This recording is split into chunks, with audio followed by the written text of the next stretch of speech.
हाय दोस्तों, कैसे हैं आप सभी लोग। आपके अपने चैनल डीपीएस विधर्म में फिर एक बार आपका बहुत बहुत स्वागत है। दोस्तों, लेखपाल से संबंधित आपको एक अपडेट देना चाहता हूं। पर मेरा गला बहुत ख़राब है, फिर भी मैं आप जानकारी देने के लिए ये वीडियो बना रहा हूं। तो जैसा कि सभी लोगों को डीबी का जो इंतज़ार है कि डीबी कब से स्टार्ट होगी, तो ये आप देखिए न्यूज़पेपर में जो आप निकली है, आप देख सकते हैं किसी मध्य प्रदेश को मिलेंगे 8,000 लेखपाल। तो इस समय जून चल रहा है, तो जून में देखिए क्या कह रहे हैं। तो उत्तर प्रदेश में के राजस्व परिषद के अध्यक्ष संजीव मित्तल का कहना है कि जून के अंत तक प्रदेश को 8,000 लेखपाल मिल जाएंगे, जिससे कि राजस्व मामलों के निस्तारण में तेज़ी आ जाएगी। तो जून तक कैसे मिल पाएंगे ये मुझे नहीं पता लग रहा है, क्योंकि अभी ये हमारी जो डीबी है वो स्टार्ट भी नहीं हुई है। क्योंकि डीबी जो जुलाई से पहले स्टार्ट होना मुझे नहीं लग रहा है कि शुरू हो पाएगी।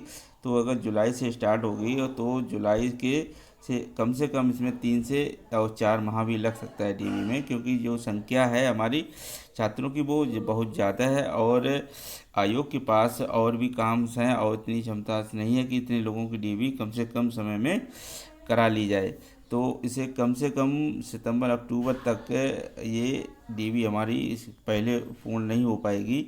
तो अगर हम जुलाई से अगर स्टार्ट मान के चलते हैं तो अक्टूबर तक ये हमारी डीबी पूर्ण हो पाएगी जाके। तो ये जो डीबी अगर पूर्ण होती है तो इसमें कम से कम वो अगर लोगों को नियुक्ति पत्र जो मिलेंगे कम से कम दिसंबर या नवंबर में ही मिल पाएंगे। इससे पहले लोगों को ज्वाइनिंग नहीं मिल सकती है। और तो कम से कम 2-3 महीने अभी हमको वेट करना पड़ेगा और डीबी जुलाई में ही स्टार्ट हो पाएगी। अगर होगी तो शुरू वही लास्ट जुलाई में ही हमारी डीबी होगी। और जो 15,000 से संदिग्ध छात्रों की जो चल रहा था, तो जो 15,000 छात्रों में से कुछ लोगों को ही दोषी पाया गया है। उनमें से 15,000 छात्रों को सभी को दोषी नहीं पाया गया है। तो इन सभी 15,000 संदिग्ध लोगों की जो डीबी होनी है, तो इन सभी की डीबी होगी। और क्योंकि जो एसटीएफ ने जांच के द्वारा जो भी पाया तो उसमें से ये इन सभी को दोषी नहीं पाया गया। तो इसमें से कुछ लोगों को 20-22 या 21 लोगों को शायद ऐसा दोषी पाया गया है और जिनको शायद डीबी देने को नहीं मिलेगी। और बाकी जो बचे हुए छात्र 15,000 संदिग्ध जो बात चल रही थी, इनमें सभी की डीबी होना लगभग तय हो गया है। तो अब अगर इतनी सभी की डीबी होती है और इसके अभियान जो चल रहा है वो कहाँ तक सफल हो पा रहा है, तो कम से कम जो हमारा फाइनल कट ऑफ है ये हमारा कम नहीं हो पाएगा, क्योंकि इतने से और इतने से कम तो होने का कोई चांस नहीं बन रहा है। कुछ लोग 75.75 बता रहे हैं, तो ऐसा पॉसिबल नहीं है। तो 7-8 और 7-9 के से ये मैं यूआरएल की बात कर रहा हूँ। अगर एक जो जनरल के कैटेगरी के लोगों की अगर इतना भी अगर आ रहा तो ये सेफ स्कोर मान के चलें, पर इससे भी ज़्यादा नहीं जाने वाली है। 7-9 से भी ज़्यादा नहीं जाएगी। ओबीसी की अगर हम बात कर लें तो ओबीसी की जो एक अंक 7-8 और 7-7 से के बीच ही रहेगी। और हो सकता है क्योंकि ओबीसी और जनरल में ज़्यादा बहुत विशेष अंतर नहीं रहता है, तो जो कट ऑफ है हमारी इसको लेकर भी ज़्यादा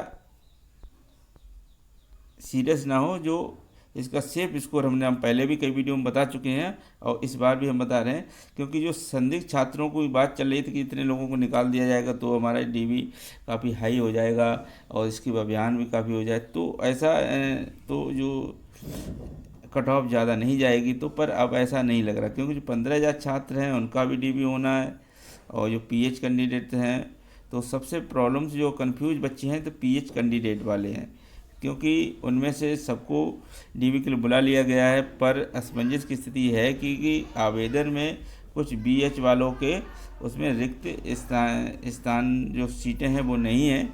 तो ऐसे लोग दुविधा में है कि डीबी कराने जाएं या ना कराएं। तो ऐसे लोग मैं सभी से अनुरोध करता हूं कि ऐसे सभी पीएच कैंडिडेट को डीबी अपनी करानी है। और ऐसा नहीं कि अगर आवेदन में उनका जो विज्ञापन में जो कोई पद सीट नहीं दी गई थी कुछ पीएच वालों की, तो ऐसे भी लोग डीबी करने के लिए ज़रूर जाएं, क्योंकि डीबी क्योंकि आयोग कुछ ना कुछ इसमें रास्ता ज़रूर निकालेगा। हम पहले भी कई वीडियो में कह चुके हैं कि इससे निराश ना हो, और कन्फ्यूज की सिचुएशन अगर किसी भी तरह की है तो बस आप अपने डॉक्यूमेंट तैयार रखें डीबी के लिए पीएच वाले। और फाइनल कट ऑफ जो हमने बताई दी है 15,000 जो छात्र हैं संदिग्ध, इनकी भी डीबी होनी है। तो इस हिसाब से हमारी जो डीबी की जो संख्या है वो काफ़ी ज़्यादा है। तो आयोग के पास इतना समय और नहीं है कि वो 1 महीने में कंप्लीट करा सकें। तो दोस्तों आपको कम से कम 3 मंथ तो अभी तक इंतज़ार करना पड़ेगा ज्वाइनिंग के लिए, कम से कम 3 महीने, क्योंकि जून चल रहा है तो हम जुलाई की बात कर लें, अगस्त सितंबर अक्टूबर, कम से कम 4 महीने। तो ये 4 महीने पर जैसे ही अक्टूबर नवंबर की तरफ आयोग बहुत जल्दी करेगा, क्योंकि हमारा जो 2024 में चुनाव भी है तो उसमें आचार संहिता लगने से पहले ही हमको ज्वाइनिंग दे देनी है सरकार, इतना तो संभव है ही। तो हमको जो ज्वाइनिंग मिलेगी वो नवंबर दिसंबर में ही मिल पाएगी। तो दोस्तों बस आज के लिए इतना ही। अगले वीडियो में हम फिर कोई नई बात लेके आते हैं। आज के लिए धन्यवाद।